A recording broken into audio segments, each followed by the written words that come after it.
Rồi, xin chào các anh chị các bạn. Hôm nay mình làm cái video clip này để mình giới thiệu cái dòng sản phẩm lưỡi cắt của hãng Ruby nha. Thì dòng lưỡi cắt của hãng Ruby thì nó có nhiều loại ha. Nó cắt gạch, nó cắt đá, nó cắt bê tông và mỗi loại nó cũng có nhiều kích cỡ. Thì hiện nay mình có những cái dòng nào có sẵn ở Việt Nam thì mình sẽ giới thiệu trước. Thì mình sẽ bắt đầu từ cái kích cỡ nhỏ nhất của cái dòng cắt gạch trước đi ha. Thì hiện nay cái dòng cắt gạch nhỏ nhất thì nó hiện nay mình có là cái lưỡi 115 ha. 115 là tấc 1 tấc 15 rồi cái dòng CBG nè. Dòng này là cái dòng cao cấp của hãng Ruby ha. Cái lưỡi này có thể cắt khô được và cắt nước được ha. Hôm trước mình có nhập về để bán cho khách ở miền Tây. Thì cái lưỡi này là cái lỗ trục nó là 25.23, là cái độ dày nó là 1.4. Thì cái thông số này theo tiêu chuẩn châu Âu nha, tại mình nhập từ Tây Ban Nha về. Thì tất cả thông số đó là 22.23. Nếu mà mình cái lỗ mình chỉ 20 16 thì chắc mình phải tìm cái lông đờn gắn vô, thì cái đó mình có thể hỗ trợ được, thì mình sẽ kèm miễn phí. Cái lưỡi này thì nó có cái rãnh giải nhiệt nha, nếu mà cắt khô thì nó phù hợp với cắt khô là cho rãnh giải nhiệt, còn cắt nước cũng ok ha. Cái lưỡi này kim cương nó cán rất là mịn, cắt rất là đẹp.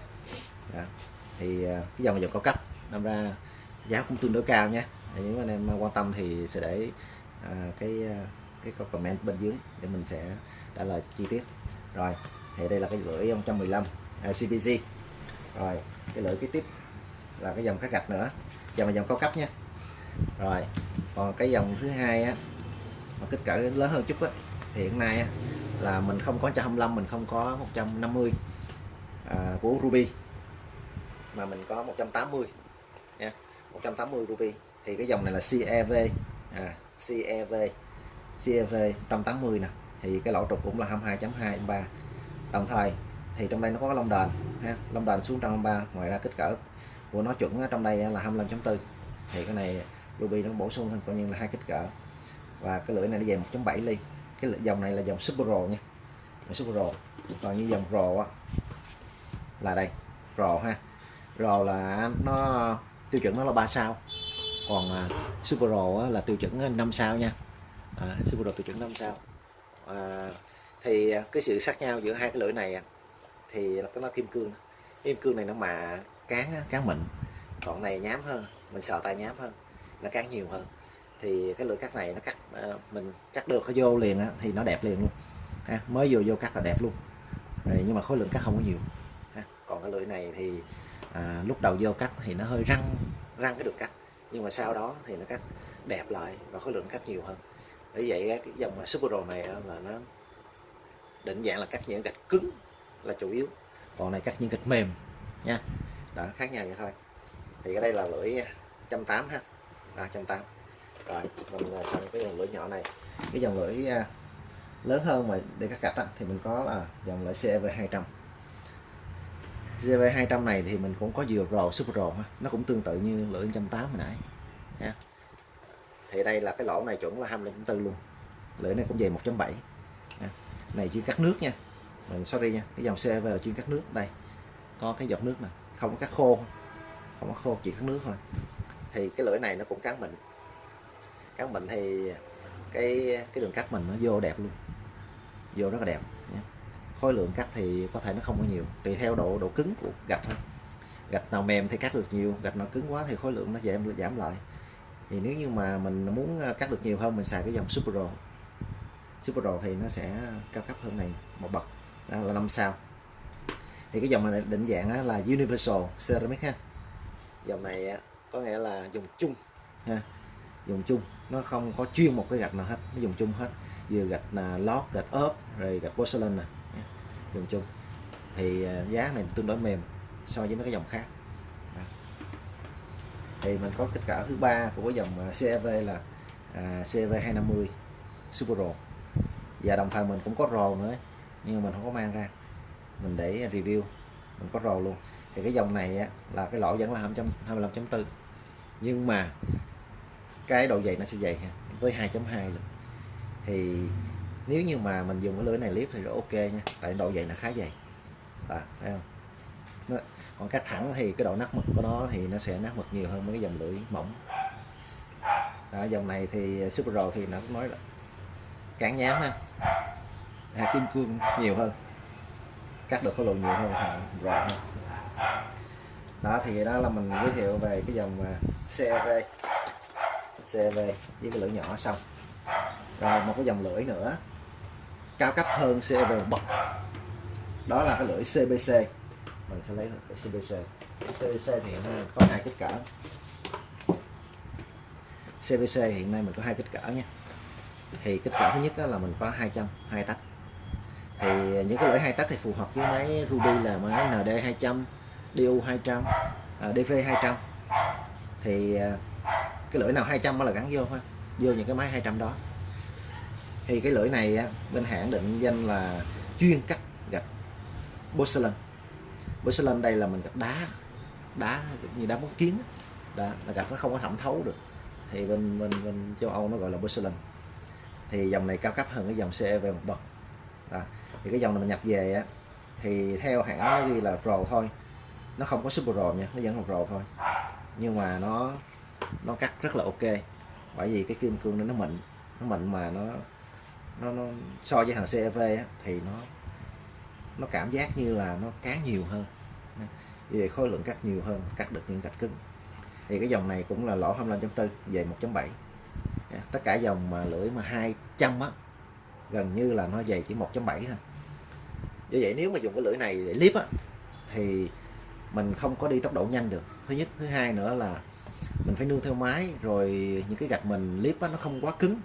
Thì nếu mà cứng thì mình phải tốc độ đi chậm lại, rồi nước lúc nào cũng phải làm mát cho nó nhiều, không được để nó hụt nước. Nhiều yếu tố, do lưỡi này nó 200 là lưỡi mỏng, 1.7 là mỏng. Còn nếu như mình muốn dùng cái lưỡi như 2 ly dày 2 ly thì mình cũng có nữa, nhưng mà không phải hiệu Ruby. Thì Ruby nó chỉ có mức độ này thôi.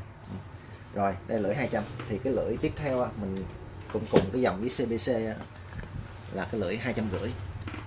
Lưỡi 250 này thì nó dày hơn, nó dày 2 ly 2, nó giống như CEV đó. Nó cũng là 25.4 CBC 250. Thì cái lưỡi này cũng định dạng là cắt gạch porcelain nè, rất là dày. Thì đặc biệt cái lưỡi này là hãng nó khuyến cáo là mình chuyên clip, có nghĩa là mình clip thoải mái luôn nha. Lưỡi này là chuyên clip luôn, clip thoải mái. CEV vẫn clip được ok, nhưng mà so với lưỡi này nó không bằng. Đây lưỡi này cao cấp hơn kia một bậc. Rất là nhám mạnh luôn, nhám nhuyễn ha. Đó, thay là lưỡi 2,5 tấc. 2,5 tấc thì dùng cho mấy cái máy Ruby như DC 250, DS 250 và DX 250 đó. Thì đây là cái dòng CBC nha. Rồi tiếp theo mình sẽ đi tiếp cái dòng cao cấp hơn đó của CBC là cái dòng TVH. Thì TVH này thì bên hãng Ruby định dạng vẫn là cắt gạch, nhưng đồng thời nó cũng là cắt đá luôn. Tại do cái lưỡi TVH này nó thiết kế rất là đặc thù đó. Hiện nay TVH mình có nhiều kích cỡ, như kích cỡ là TVH 200, TVH cả 250, TVH 300 và TVH 350. TVH 350. TVH 350 thì mình sẽ giới thiệu sau đi. Giờ mình giới thiệu trước TVH 200. TVH 200 này thì đường kính 200 rồi ha, lỗ 25.4. Dòng TVH này là chỉ có một dòng là TVH Super Pro thôi, không có Pro, là cao cấp luôn, nó dày 1.6. Thì cái dòng TVH này nó có đặc điểm là nó dày 1.6 là nó khá mỏng nha. Hồi nãy mình cái ghi 200 là 1.7, này nó mỏng hơn nữa, 1.6 thôi. Mỏng 1 ly là cũng khá nhiều đó, thấy không? Rất là mỏng. Thiết kế kim cương nó đan chéo ha. Cái viền kim cương này nó rộng tới 10 ly nha. Mấy cái dòng khác mấy cái dòng khác như CEV nè, nó cỡ 7 ly rưỡi, 7 ly rưỡi thôi cái viền này. Nhưng mà đặc biệt cái này nó 10 ly. Thì cái viền xung quanh đây nó mỏng ha, ngoài đây là nó mỏng 1.6, nhưng ở cái giữa, ở cái phần giữa bên hãng thiết kế phần lỗi này nè là nó vậy tới 4 ly. Thì cái lưỡi này bên hãng khuyến cáo không cắt clip, chỉ cắt thẳng thôi, cắt gạch đá granite và gạch chịu lửa nha, cả gạch chịu lửa nữa nha. granite nè, rusticite nè, porcelain nè, cả gạch chịu lửa luôn, cắt được luôn nhé. Tại vì mình đã cắt rồi, mình đã bán cho khách rồi về gạch chịu lửa rồi. Thì đối với những cái gạch chịu lửa thì mình cắt những khổ lớn, cái lưỡi lớn, lưỡi 350, 300. Còn đây là mình cắt gạch là đá thôi. Đó. Thì cái phần lỗ giữa này nó to để cái mặt bích chụp vô đây, giữ lưỡi ha. Cắt được khối lượng nhiều, cường độ cao, nó không bị nhão lưỡi. Đó. Nhưng mà do lưỡi mỏng, về là hãng không khuyến cáo clip nhé. Tại lưỡi mỏng mà khuyến cáo clip á thì chắc chắn rằng mình clip một thời gian cái lưỡi nó sẽ mau nóng và có thể là nó đi không thẳng. Đó. Thì đây là lưỡi 200 TVH. Rồi đây là lưỡi to hơn ha. Lưỡi này cũng 1.6 luôn. Đó. 250 thì dùng cho những cái máy 2 tấc rưỡi. Thì cái viền cũng xung quanh đây 1.6, ở giữa đây dày hơn. Nha, ở giữa đây là dày hơn. Đó. Cái vòng này 4 ly. 1.6 là 4 250 Super Pro ha. Cũng giống vậy, lưỡi này cũng cắt gạch đá granite, gạch đá 4 kiến toàn phần. Đó, và gạch tiêu lửa. Đó, 3 chức năng ha. Rồi đây là cái lưỡi 350. Mình có lưỡi 3 tấc nhưng mà lưỡi 3 tấc mình không còn nhiều, nên là giờ mình chỉ giới thiệu lưỡi 3 tấc rưỡi thôi. Lưỡi 350 này thì nó dày được cái hơn 2.4 ly.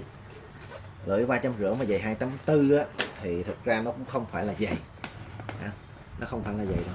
Tại vì thường cái lưỡi này á, nó phải dày tới ít nhất á, là 2.6 hoặc trung bình là 3 chấm, 3 ly á. Còn không thì phải 3 ly 2.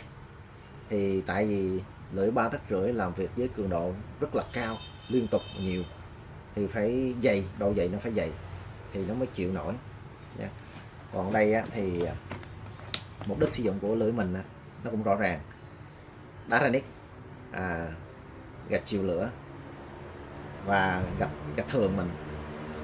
Thì với thiết kế cái kim cương rang chéo này á, thì độ dày 2.4 là đáp ứng được, bởi vì cắt nó ngọt và cắt nó không có nát mực nhiều. Đó. Lỗ vẫn là 25.4 ha, dày 2.4 TH Super Pro. Đa số những cái lưỡi này mình bán thì cắt gạch chịu lửa là chính. Vừa rồi có một số khách mua về cắt những cái tấm đó ở trong nhà máy xí nghiệp á, mình cũng không rõ tấm là tấm gì, nhưng mà họ dùng cắt khô. Nếu mà cắt khô á thì mình nghĩ vẫn có thể cắt được, nhưng mà phải có một cái quạt máy, một cái quạt gió để làm mát á, để giải nhiệt nó, để cho nó không mau mòn thôi. Chứ cắt thì vẫn cắt được, cắt thì sợ nó nóng quá nó mau mòn chứ không có gì hết. Thì những cái tấm đó nó dày thôi, mỏng thôi, tấm nó khoảng 5 ly, tấm Cipro hay là tấm nhựa gì đó, nói chung là tấm hỗn hợp nào đó thì mình cũng có bán rồi chứ khách ha, dùng cắt thử rồi. Rồi thì đó là dòng cắt của con cà phê H350. Coi như mình giới thiệu 3 dòng lưỡi rồi. Cái dòng lưỡi thứ tư là cái dòng lưỡi cũng cắt gạch cắt đá, đó là lưỡi CBA. Cái dòng CBA này á, thì mình cũng có nhiều kích cỡ là 200, 250, 300, 350. Đó là cũng bốn kích cỡ đó. Thì CBA này hãng định dạng là cắt đá granite. Đá granite là những cái dòng gạch cứng, đá cứng thì dụng này cắt nước nha, không phải cắt khô. Đó. Tại vì cái viền kim cương đây mình sẽ nhìn thấy cái viền kim cương này với cái dòng viền kim cương cắt gạch nó khác nhau, nó cái màu khác nhau. Nó màu trắng, cái này màu vàng, thấy không? Đó, nhìn thấy rõ đó. Màu trắng là nó cán laser ha. Đó, còn này cán nóng mà không biết phải cán laser không, mà chắc cũng phải cán laser hết. Nhưng mà hai cái vật liệu này thì nó dùng cho hai cái mục đích khác nhau nha. Này chuyên cắt đá này. Này chuyên cắt gạch màu vàng. Thì hiện nay là cái lưỡi này, lưỡi 200 á, thì mình để mình chuẩn bị chưa có cái lưỡi này. Lưỡi 200 nó mỏng hơn, nó cũng về 1.7. Lưỡi 250 thì nó về 2.2, cũng giống như một cái lưỡi CV kia. Cắt thẳng, cắt clip nha, dùng cắt đá, cắt gạch là ô vô tư rồi nha. Thì lưu ý khi mình cắt thì mình cũng phải để cái máy bơm đầy nước ha, để cho nó bơm cho nó đủ lực, nó làm mát cái lưỡi. Rồi cái lưỡi cái tiếp mình 300 thì mình cũng gần hết hàng rồi, chỉ có lưỡi 350. Lưỡi 350 nó dày 2.6. Đã như nãy mình nói cái lưỡi trung bình mà dày bình thường là 2.6, còn không thì nó dày tới 3 chấm, bậc 3.5. Thì cái lưỡi này dòng CBA là Super Pro rồi nha, chứ không có Pro nha, 5 sao Super Pro. Tại vì cái cương này dày tới rộng tới 10 ly nè, 2.6 rất là dày. Thì để cắt đá ra nít. Đấy, những cái gạch mà đá nó dày, đá hoa cương đó, nói chung đá hoa cương dày, hoặc là những cái gạch cứng đó, mình có nhu cầu mình dùng cái máy này, dùng cái lưỡi này thì phù hợp với cái máy của mình thì mình dùng đến. Đó là cái lưỡi CBA 350. Rồi thì nãy giờ mình đi qua 1, 2, 3, 4 cái dòng lưỡi mà cắt gạch và cắt đá. Thì bây giờ mình qua một cái dòng lưỡi thứ 5 là cái dòng lưỡi chuyên cắt bê tông. Thì về dòng lưỡi chuyên cắt bê tông á, thì hiện nay mình có dòng nhỏ nhất là SEV 180. Thì dòng này lỗ vẫn là 22.2 thôi, lỗ tiêu chuẩn của châu Âu thôi. Lưỡi này dày 2.4 nha. Thì cái này cắt khô đó. Dòng này Pro thôi chứ chưa được Super Pro, giá nó cũng mềm. Thì cắt khô thì xung quanh nó có giải nhiệt đó. Cắt khô thì hơi bụi nha. Thì nói chung thì dùng cho máy cầm tay mà đó. Dùng máy cầm tay thì phải đeo khẩu trang, phải bịt lỗ tai đó, theo tiêu chuẩn của lao động á, an toàn lao động á. Thì cắt bê tông thì nhu cầu mình dùng cái lưỡi này cho cắt mấy cái trụ bê tông, cột bê tông ở trong công trình. Ở khi mình nhồi cọc xong thì mình phải cần cắt bê tông bớt để mà cho nó lòi cái dĩ sắt ra để mình đổ cột bê tông. Cái lưỡi này nó thiết kế thì mấy cái dòng lưỡi mà nó có cái khe và kho lỗ nè, khi mà vận hành ở cái tốc độ mà của máy cầm tay khoảng 8.000 vòng phút, đây 8.000 vòng phút, thì nó sẽ tạo ra tiếng gió hú rất là lớn nha. Mình phải bịt lỗ tai lại, ở trong công trình phải bịt lỗ tai để mình bảo vệ lỗ tai của mình, chứ thôi về là vì lâu dài, vì già đó thì nó sẽ ảnh hưởng cái phần cầm tay của mình. Rồi cái dòng lưỡi thứ hai là cái dòng lưỡi to hơn, cái lưỡi tắc 8 này thì mình có dòng lưỡi STSV 2.3. Lưỡi này 2.3. 2.3 thì cũng là cái lưỡi dành cho máy cầm tay thôi, cắt khô á. Lưỡi này thiết kế kiểu đa năng đó, thiết kế đa năng. Thì lưỡi này cũng cắt gạch nè, brick, concrete, bê tông nè, terrazzo nè. Terrazzo là những cái gạch mà giống như gạch đỏ đó, gạch dày đó, gạch mà lát ở ngoài sân vườn lối đi đó. Thì dùng cái lưỡi này ha. Lưỡi này cũng có lỗ chỉ 22.2 thôi, nhưng dày tới 2.5. Độ dày nó hơi dày để nó chịu được cái phần bê tông cứng, nó rất là khỏe ha. Dòng này giá cũng mềm, tại nó là Pro thôi chứ không có Super Pro. Rồi cái dòng lưỡi, cái lưỡi cuối cùng mà trong cái dòng cắt bê tông thì mình giới thiệu ở đây là cái dòng lưỡi SHR 350. SHR 350 này thì dùng cắt bê tông là chính rồi đó, Super Pro ha, 5 sao ha, rồi cắt nước đây, gạch xay, gạch ống, bê tông và gạch thẻ đó, cái hình này không, đá ra nít luôn, cắt không được luôn đó. Thì lưỡi này cắt nước, nhưng mà bên hãng nó vẫn thiết kế thì thiết kế xẻ rãnh, tại vì những vật liệu mà bê tông hay là đá cứng thì chắc chắn là nó sẽ cần phải xẻ rãnh để làm mát. Mà lưỡi này nó khá dày, nó cũng dày tới 3 ly, lỗ 25.4, khá dày. Thì hoạt động với cường độ cao, với như cái máy này phải dùng máy lớn rồi, công suất lớn, công suất phải 3 người. Thường mấy cái lưỡi mà 3,5 tấc này công suất máy 3 người trở lên, chứ không có dưới 3 người đâu nha. Thì do vậy cái lưỡi này thật phù hợp cắt bê tông, hoặc là mình cắt bê tông sàn cũng được.